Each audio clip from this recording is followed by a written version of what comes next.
Doc, I had my lower back teeth filled about 4 years ago, and I haven't had any discomfort until today. However, I felt slight pain when I ate sweet candies. The pain goes away after I brush my teeth. Should I be worried about this, or does it indicate that my filling might be deteriorating? So anytime you have a filling, this is one of the most common myth people think. Oh, doc, I already had a cavity and I had my cavity removed and then I got a filling, and they think life is good. Unfortunately, life is not good because when you have a cavity, and when we as dentists, when we remove the cavity, we are removing the active decay as much as possible.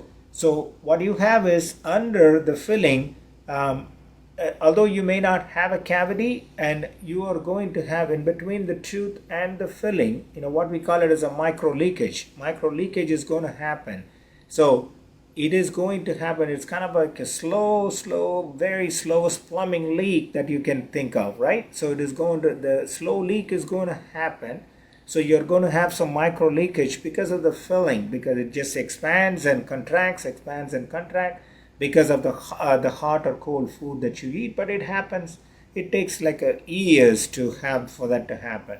So you have what we call it as a micro leakage that happens under the filling. Again, that decay is going to spread into the nerve because the decay is going to spread under the filling into the nerve. More than likely, the reason that you are experiencing pain, although you said, just like we talked about, it takes years. So it about 3 or 4 years since you had this filling done, now you are starting to experience some sensitivity and some pain. It is because of that micro leakage. So my recommendation is, before it gets worse, more than likely sometime, if it is just what we call it as a conductivity issue, what that means is, if the filling is conducting all the stimulus onto the nerve, if you are able to change the filling, let's say a part of the filling is broken or the filling has gone bad. Now if we are going to go early, now they are able to remove the filling or maybe even make a new crown for the tooth. But if you leave it for too long, you are going to need a root canal treatment once the cavity reaches the nerve. So my recommendation is, go see the dentist as soon as possible to redo the filling or make a crown for the tooth to avoid getting a root canal.